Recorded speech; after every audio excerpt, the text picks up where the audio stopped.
entertained? Are you not entertained? Is this not why you are here?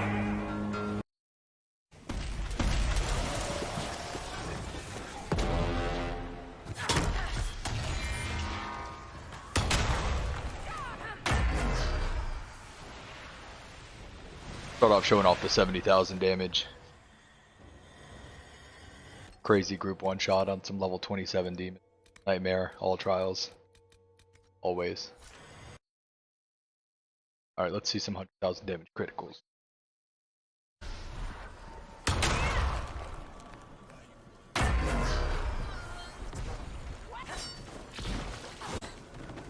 Almost 200,000. 158, huh?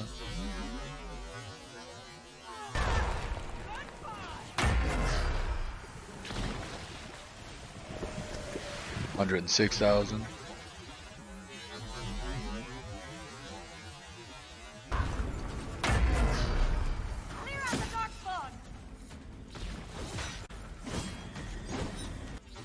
$107,000. Okay.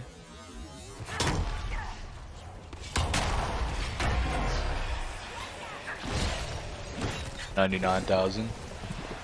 Close enough to call it. I'll allow it. 99,700. Call it 100k. Alright. So demons. That's what everybody thinks the Templar is all about. Which it does excel. So let's show some demon kills. This is Nightmare all trials, so these are all level 27 rifts. A bunch of promoted enemies.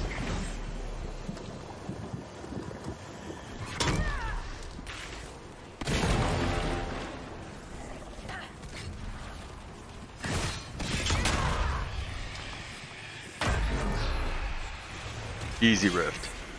See, we're averaging almost 40,000 damage to every single demon in the rift.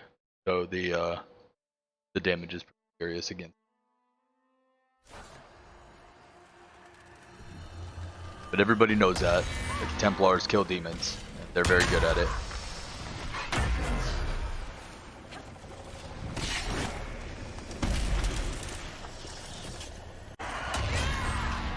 This is a hissing waste. Couple terror demons. Hitting for about 60k.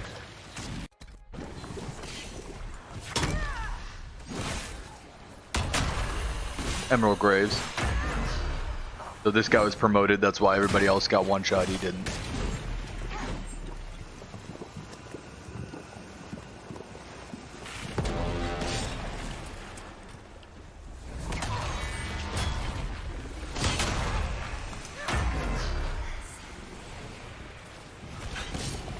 It's nice to see a lot of 40,000s going up.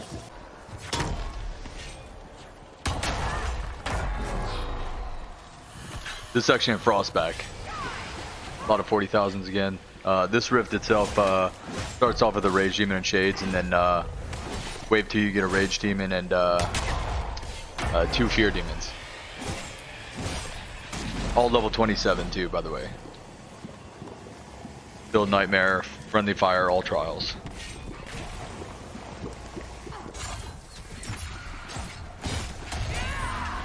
The chain's nice for the ranged guys that like to hide out, Despair Demons, Fear Demons. The chain is really nice, 54k on him.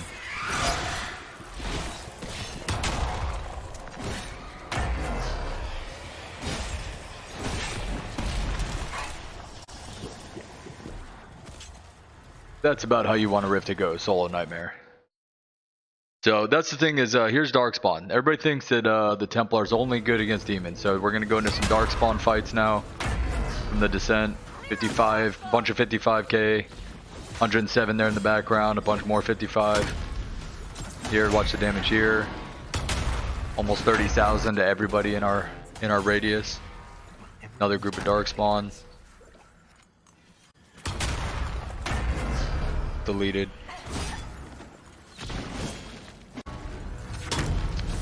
This is where it's awesome, is these guys with all the shields. Doing all that damage, stunning everybody, because that's where warriors struggle generally, is the guys with the shields. So getting something that stuns them and kills them all at the same time is nice. So here's some humans. just to showcase further that it's not just a demon killer. He's 67k on one of those humans. This is Maleficent, so he's kind of a mini boss. You saw we almost one-shot him too with the rest of the pack. Some more harder enemies in the DLC going into the Frostback, some more humans. You know, another, what is that, five or six, a pack of 5 or 6 people that instantly gone. No other warrior can do that, and very few classes can. Boss fights, even viable in boss fights too. So here you go, the wave of the terror demons gone. Aspect of Nightmare himself is gonna get deleted by it too. Just there's a lot of versatility to the Templar that people don't realize. So the build and gear, I'm gonna stop and go over the build and the gear real quick and show exactly how to craft. So crafting. Start with the weapon. Axe of the Dragon Hunter is the best for the sheer amount of like offensive slots that you get on it.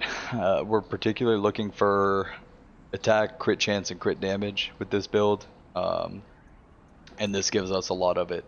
The most important masterwork that you can put in here is not a fade touch. It's going to be like an actual, you know, that's to perfection if you haven't used yours yet. Otherwise, Dragon 2 is great. It gives you a chance to get it.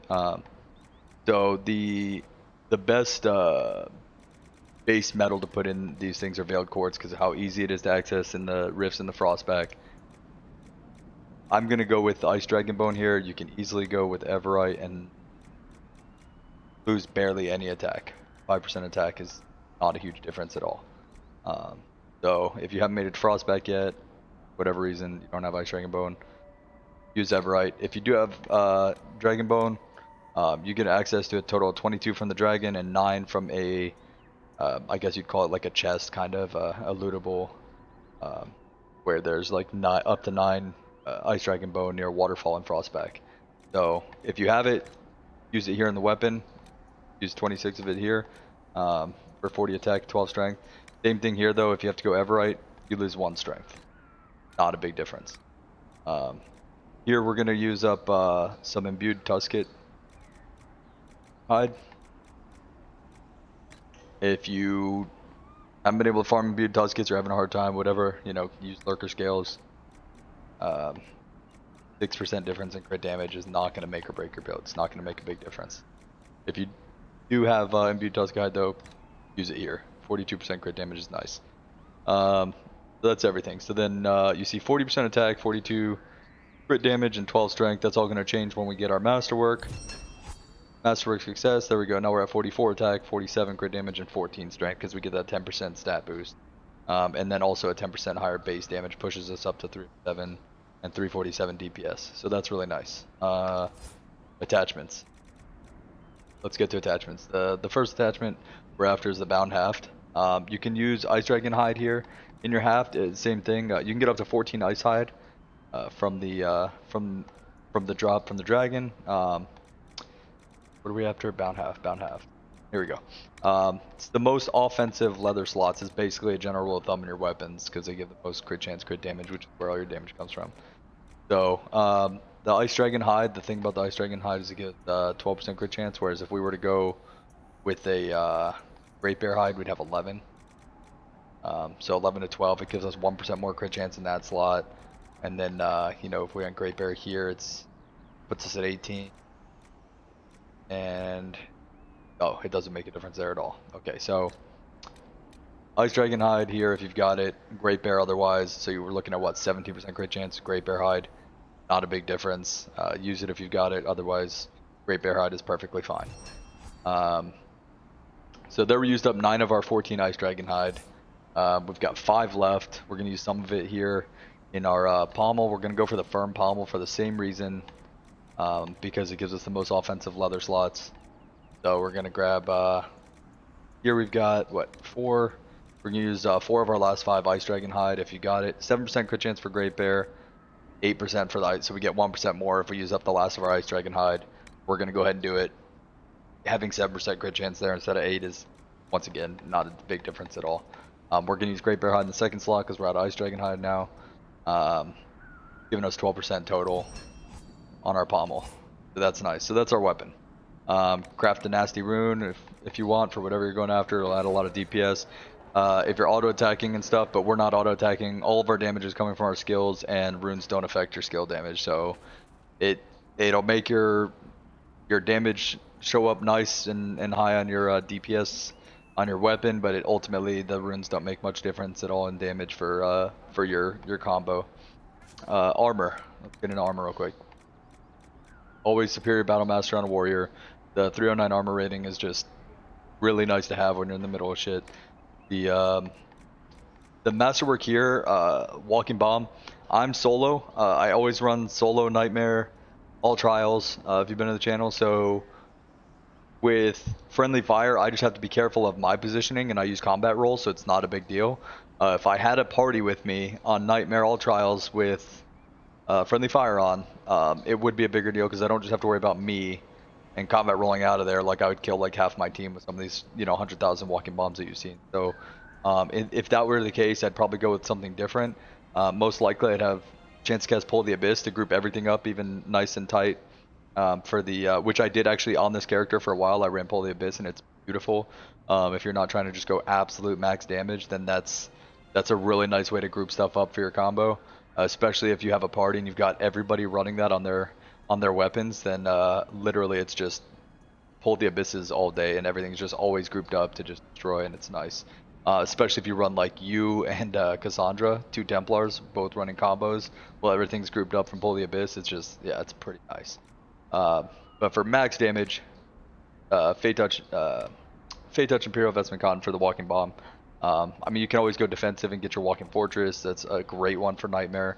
But yeah, for the purpose of this video, I'm gonna recreate what you saw me using in the videos. So here we're always gonna go Veiled Quartz because it's so easy to get from rifts in the Frostback Basin. It's just a really easy tier 4 crafting mat.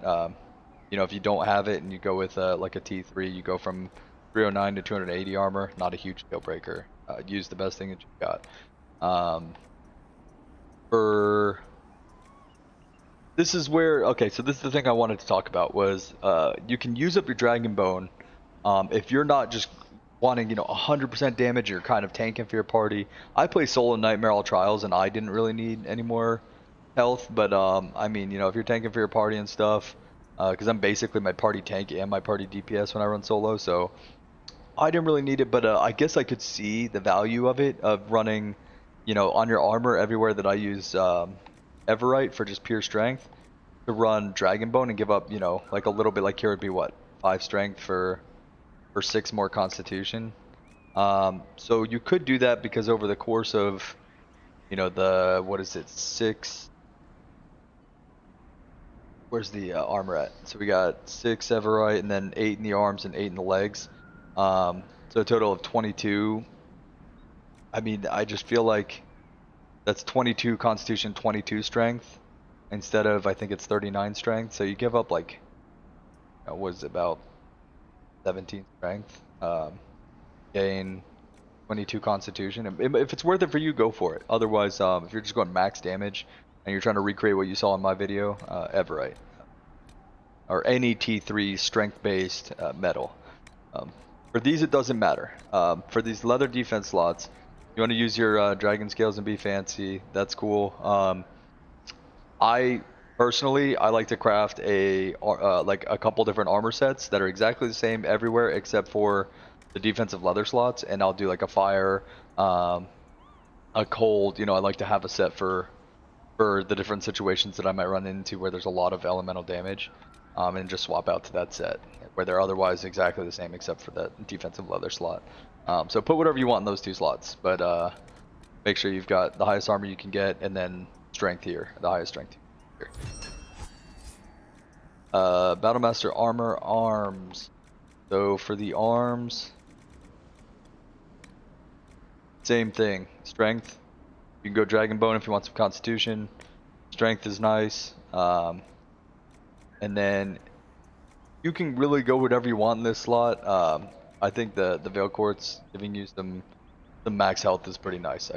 nice to have some max health, because that translates to, you know, more guard as well, because your guard is based off of your health. So you can really do kind of whatever you want. So Battlemaster armor legs. I would go once again Everite. You can go Dragonbone if you want, but I'm just going as much strength as I can get on the build, and then I'll go Dragon Scales again. Once again, leather slots, situational, but whatever you see fit. And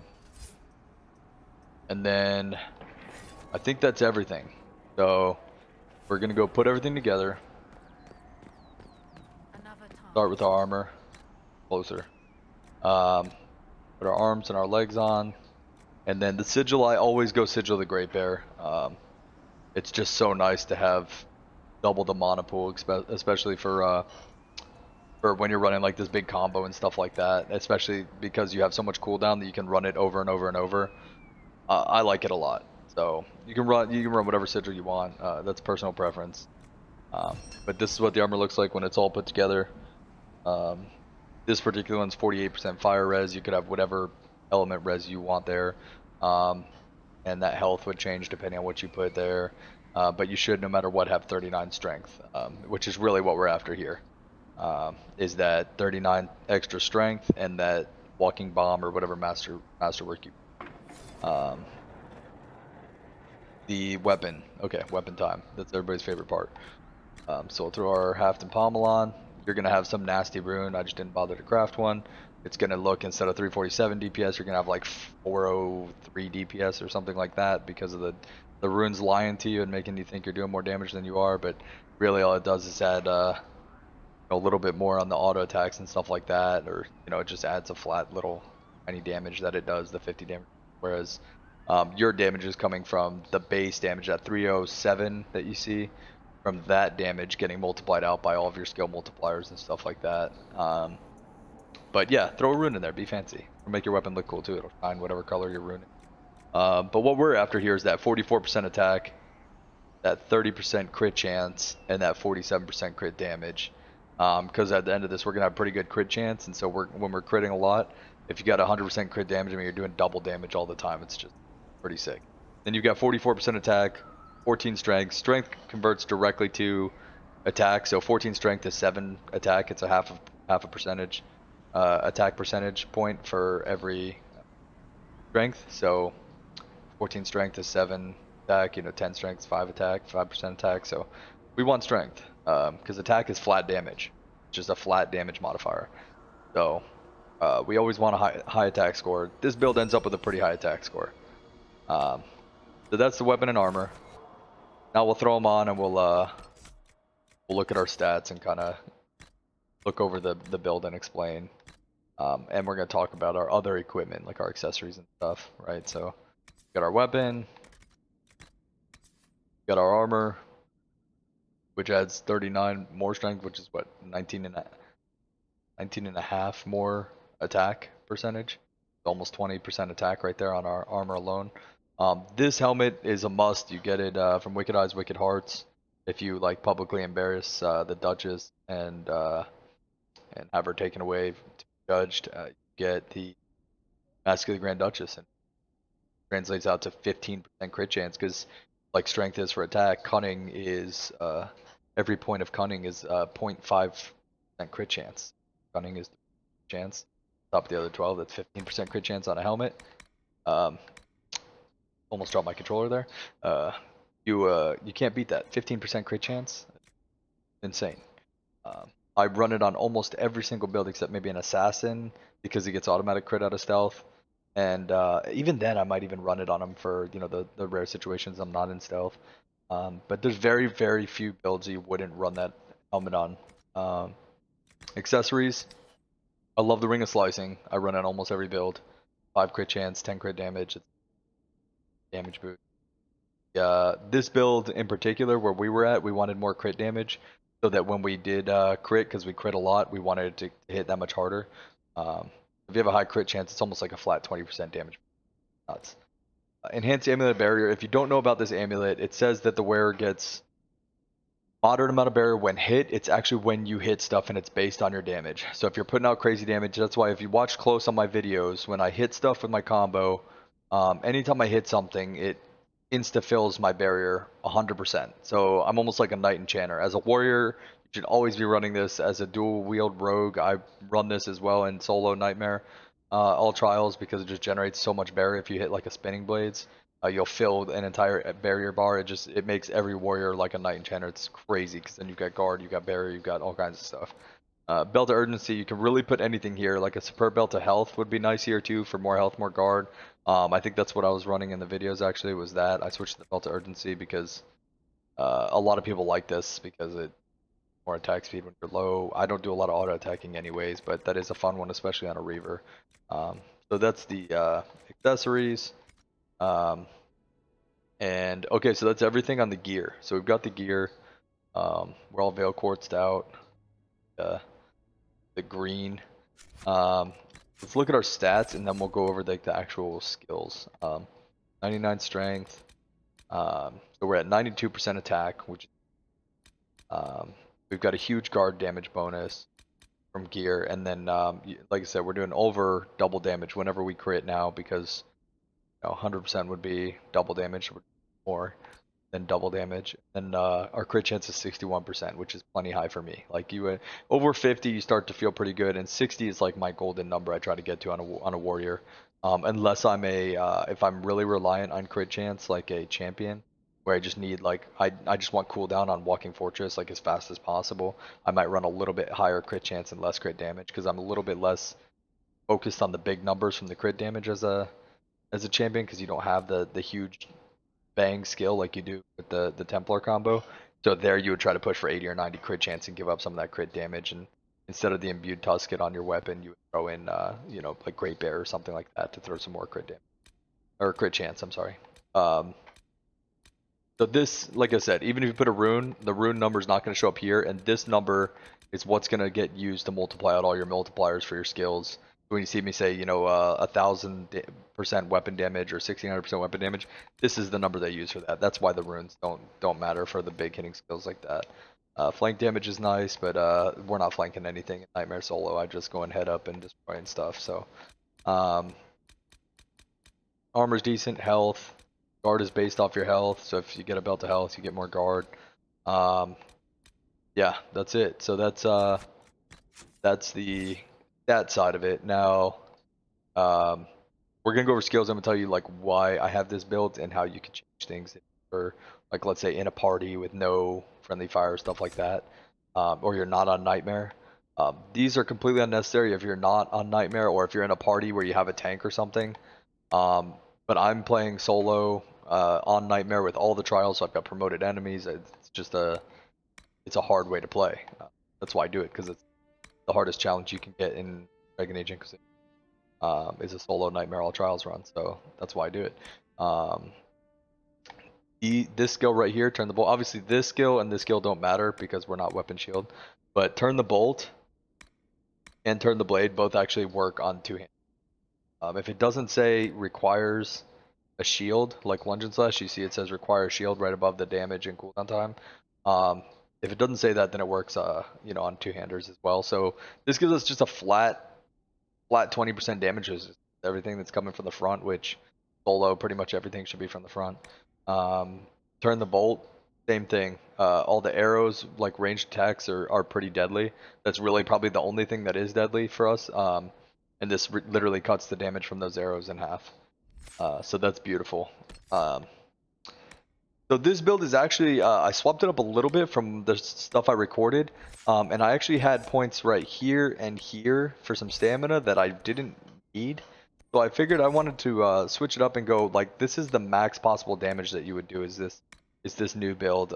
Because I really felt like we're a waste. Like, the deep reserves, I just didn't feel like the stamina worth trading out 20%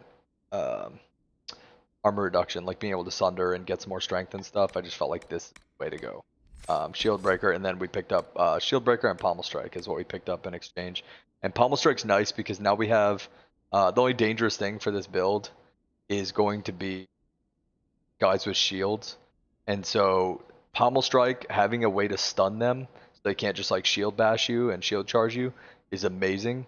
So Pommel Strike's really great for that. Flow of Battle is probably the most important skill in this build outside of your Templar combo skills, those two skills, because it gives you 1 second cooldown. This is why we want so much crit.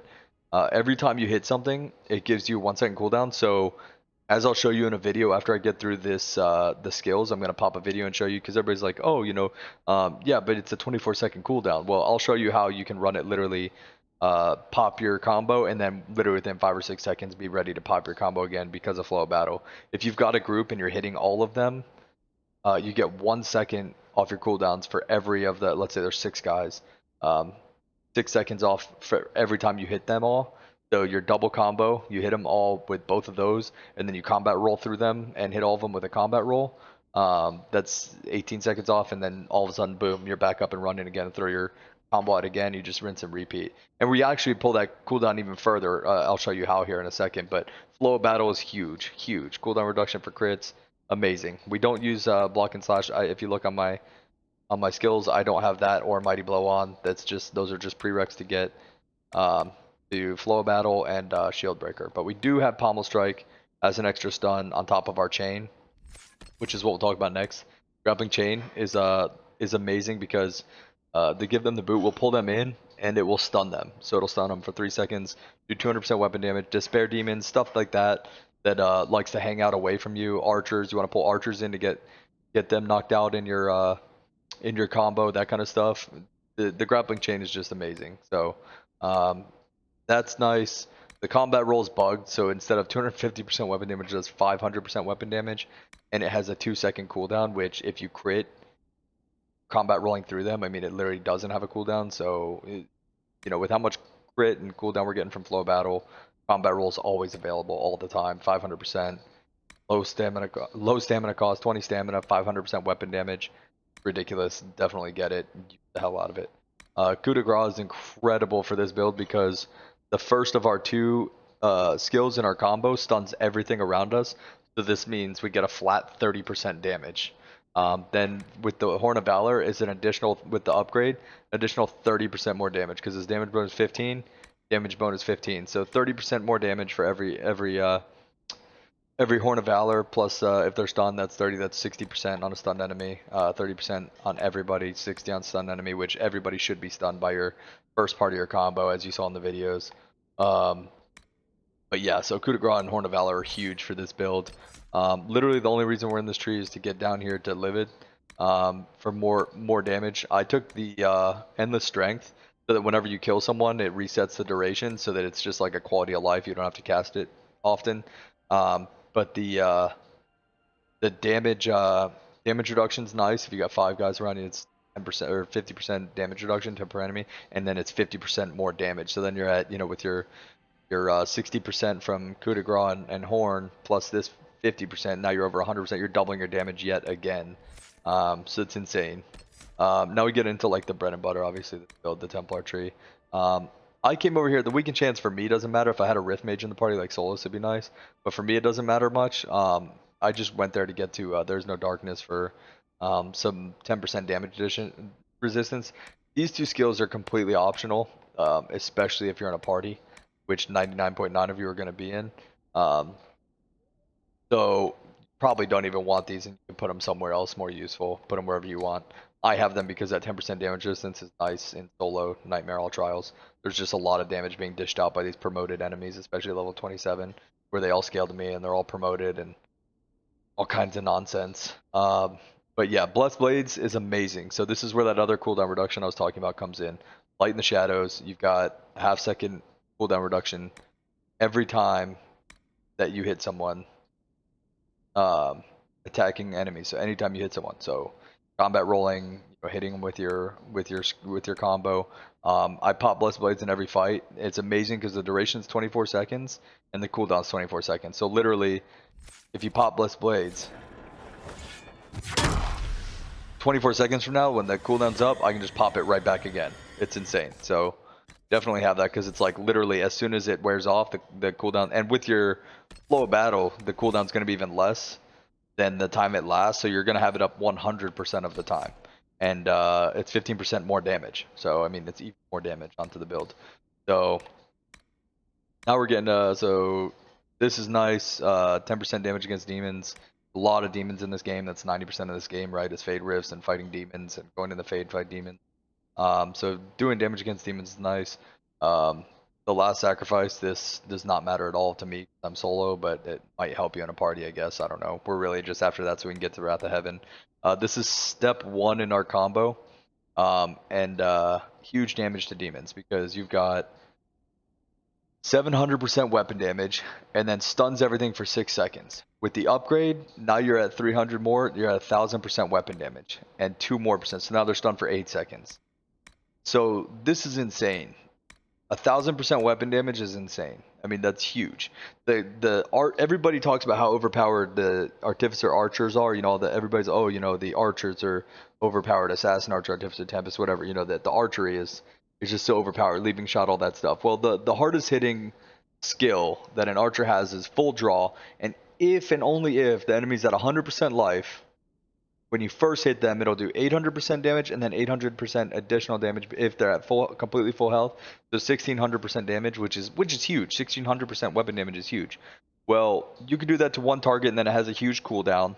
The other one that everybody, you know, notoriously like the big hitter for archery is the long shot. Like long shot can do up to 900% weapon damage if you're up to 25 meters away.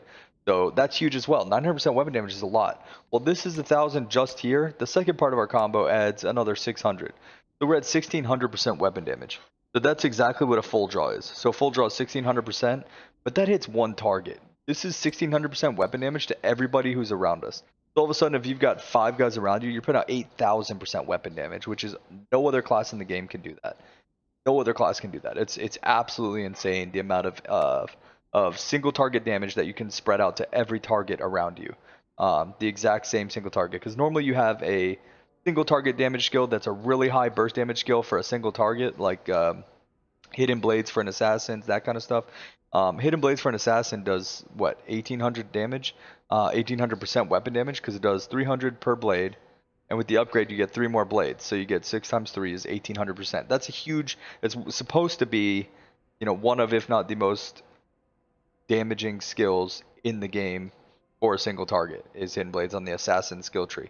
Well, that's 1800%. What we do 1600% here, we do 1600% to everything around us. So if you have a group of 10 guys, you're putting out 16,000% weapon damage.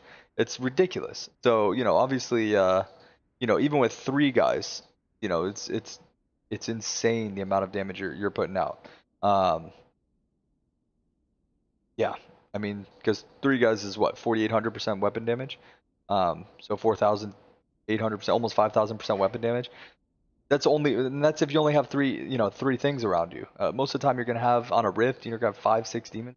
The amount of damage per second that you're putting out, if you were to calculate over the course of a fight, when you get these cooldowns off so fast, you saw a lot of these crits are 40, 50,000, 60, 70,000, you know, hitting for 70,000 on everything around you. There's no other class in the game, I don't think, that can hit for 70,000 on every enemy around you and then be able to do it every 5-6 seconds. If you took that amount of damage, you know, 70,000 times, let's say, you know, 5 enemies, and you're putting out 350,000% or 350,000 damage every, you know, 6, 7, 8 seconds that you can throw your combo out. I don't know that another class can do that, you know, that kind of AoE damage. You know, Assassin can obviously, you know, they can throw out the works on a dragon with and then do a Mark of Death pop for that kind of damage. But I don't know if anybody can consistently do that damage. You know, if a fight lasted for a long time, there's a lot of really tough stuff around you. You could consistently just keep churning out, you know, almost a 250,000 to 500,000 damage consistently every 10 seconds. I just don't know that any other class can do that, and I think that because of that, the Templar might be the highest damage dealing class in the game for 99% of the game, because there's some stuff that you cannot affect with this combo. Like there's a couple things that can't be stunned, but for the 99% of the things in the game, like that's why I wanted to show. Everybody says, oh, you know, it's for demons. Like, no, like we're doing it on humans, we're doing it on Darkspawn, we're doing it on everything, animals, we tested animals, everything. So I don't know that there's a class in the game that for 99.9% of the game, I think that the Templar is the highest DPS class, which is insane. That as a warrior, that you could be the highest DPS class because everybody. I mean, rogues are aside from. I'm gonna say this quick because if you take out of the equation the artificer or the like the if it, that is the highest DPS without the like special abilities. What are they called? The focus skills. Without focus skills, because when you start talking about the artificer focus skills and the tempest focus skills and stuff like that, it gets a little bit ridiculous. I have a video. If you check my YouTube channel, I've got a video showing one-shotting every dragon in the game. Level 27 dragons, one leaping shot, boom, gone, killed in 2 seconds. We probably did close to 1 million damage. He had 410,000 life, and we killed him so fast that if he had 1 million life, we probably would have one-shot him still. I've got a video with the assassin doing the mark of death pop for 610,000 damage, I think. So there's some ridiculous stuff out there, but across 99% of the game, to sustain that damage without focus, I don't think that anybody comes close to the Templar. To be able to go into long fights and just sustainably put out damage, I think Templar is supreme. Without focus, definitely is supreme. So 600% weapon. Okay, so a lot of people are gonna say, oh, like it's got a 24-second cooldown. So that's why I saved this other part of the video for last, so that I could show, hey, like get your cooldown. So we talked about like all the cooldown reduction stuff. So now I want to talk about or show you what a group that lived through the first combo and how fast with only like 2 or 3 surviving enemies we were able to get our combo back up. So I'm going to show a fight real quick like that. Okay, so here's our first combo. Just popped it. We got what, 23,000, 19, a couple 20,000, stuff like that. Nothing too impressive. So a couple of these promoted guys lived. This Nightmare, when they're promoted, they have ridiculous health. So they live. Okay, now we're gonna see how fast we can get the and you can see the on our bar the cooldowns just started, and you're gonna see it's nowhere near 24 seconds that we have to wait for this to come off cooldown. So combo just ended.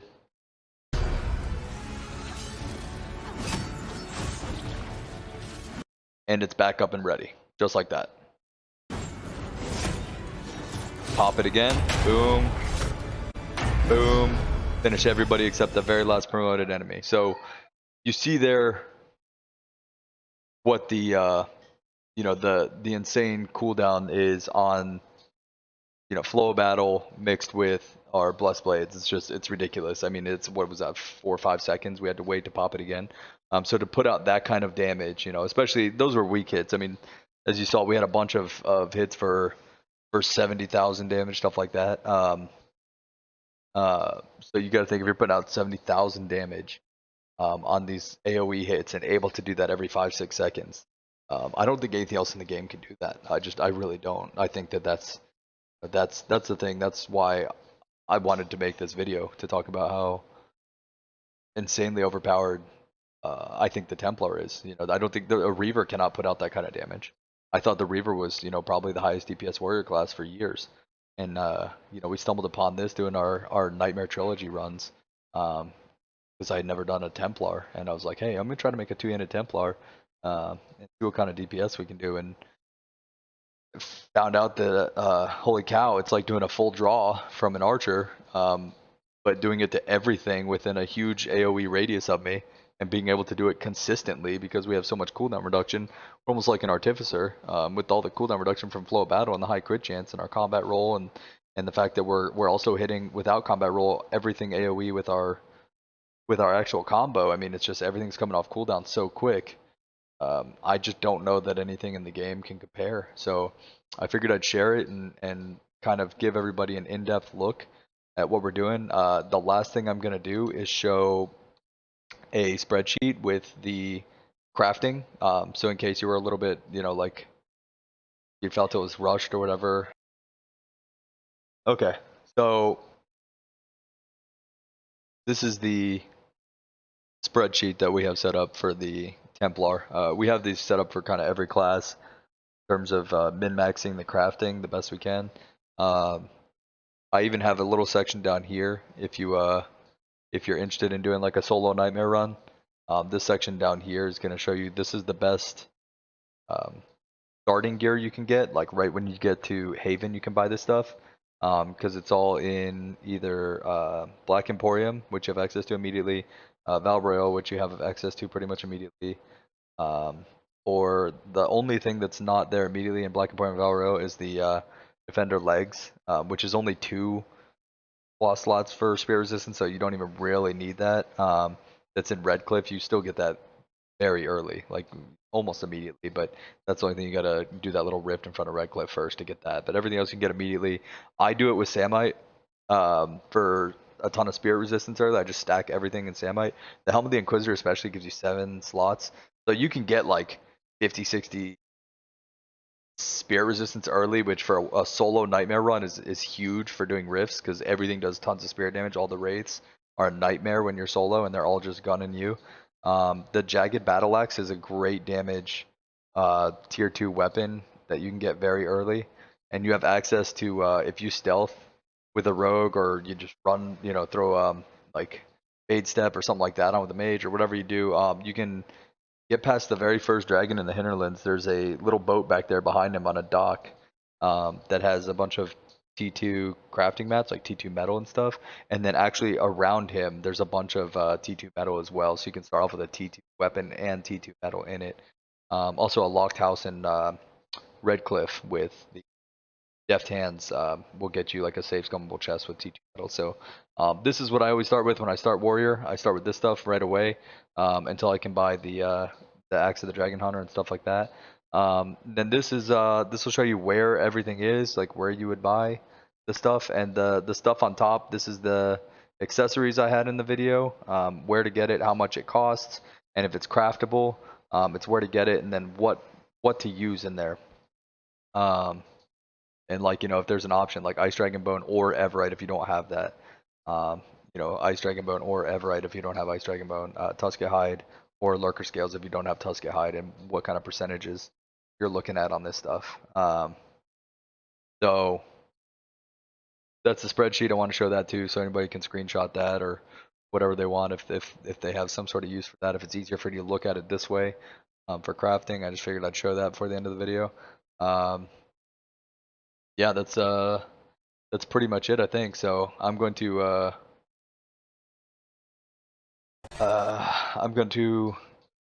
wrap it up there, and I guess if anybody has questions, comments, concerns, let me know, and we'll answer the best we can to my best of my ability. But for Templar, I think that's the build. I think that kind of pushes the Templar into the #1 sustainable, non-focus using DPS build in the entire game. Yeah, on one of the clips for the Darkspawn alone, we tallied up over or around or over 550,000 damage after adding up all the numbers that showed up on screen. So I don't think that any class really can do something like that, on a basis where you're doing it every couple seconds, having it off cooldown, and to be able to put out that kind of damage that consistently. I think the Templar is, without focus abilities, the highest damage class, like without a doubt. So if you've got a different picture that you want to paint, or you've got something you want to add, or a gear change, crafting change, I'm definitely love to hear back from you guys. Those of you guys that are in the channel, I appreciate you who stuck out through all this testing. This character actually was part of our Nightmare solo trilogy run, where we ran through Origins, Awakening, Dragon Age 2, and Inquisition, solo Nightmare, and then on Inquisition we did all trials and friendly fire on all of them. This was we did a warrior through all the games, then we did a rogue solo Nightmare all through all the Dragon Ages, and then and a mage. So this is actually the character from our warrior, and we pretty much speed ran the game. So we actually finished this character, killed Corypheus at like level 13, I believe. We did the whole game in about a day and a half, which was kind of a record for me for Nightmare solo all trials. It was a really fast game. So we were like level 13, I think, after killing Corypheus, and then I went and power leveled this character up in the Hissing Waste, the Tomb, use demons to power level them up real quick so that we could hit level 27 and test this. So everything you see in here is a level 27 monsters with promotions, you know, so I mean, increased abilities, tons of extra health, and we're still just one-shotting full packs with multiple promoted enemies in there. Because you got to remember we have all trials on, and Nightmare and Friendly Fire. So this is it's hard to believe, you know, when you see just how fast everything's dying in there solo. But yeah, this was the easiest and fastest playthrough of Inquisition solo Nightmare, and this is my 10th or 11th solo Nightmare run, all trials. So that just says something, you know, about the strength of the build, and I just don't think that anything, you know, without focus, you know, because obviously Artificer or Tempest focus is ridiculous, but you know, just because of the ability, the ability to have the abilities, as terrible as that sounds, to have your combo off cooldown so quick over and over and over, and to put out that much damage to every target, not just one target, but every target in a large AoE. Like I said, we tallied up over 550,000 on just one combo. So you got to think if you're putting that out every 5 seconds, I mean, you're putting out, if you could put out over a million damage every 10 seconds and just consistently keep doing that in packs, it's ridiculous. So I hope you guys enjoyed the video. Let me know, and stop by the channel, say hi, YouTube or Twitch, doesn't matter. If you're into Dragon Age stuff, we do a lot of Dark Souls challenge runs. If you haven't seen the Dark Souls videos, we did a lot of the one hit. We like these big numbers, so we did a lot of the one-shot challenge runs on Dark Souls, where we one-shot every boss at Soul Level 1. Dragon Age, we did a lot of stuff on Origins. We've done Solar Nightmare on every specialization on Origins. Same with Dragon Age 2. We've done Solo Nightmare on every class on there. So, whatever piques your interest in any of the Dragon Age games, or the Dragon Age games, or the Dark Souls series, Demon Souls, what else? Diablo 2, Diablo 3. We run a lot of hardcore stuff on there. We've got almost every class at 99 there. So whatever RPGs you guys are into, we probably challenge run it on the channel. So stop by and say hey. If you're interested in like builds, more of these like spreadsheet stuff I've got a lot of resources for all the Dragon Age games. All you gotta do is stop by and ask, and I'll get you whatever resources you need, whether it's crafting build guide for a champion, for the strongest artificer. If you go see my artificer build, where we one shot every dragon in the game, level 27 Hakon with one leaping shot in 2 seconds. If you want to know how we did 610,000 damage on a assassin with the Mark of Death, all these things, I've got I show all my gear and build and all that stuff. But if you guys want more in-depth, see some spreadsheets, stuff like that we made along the road, then definitely stop by and say hi, and ask any requests you got, and we'll fill them best we can. So you guys take care. Have a good one.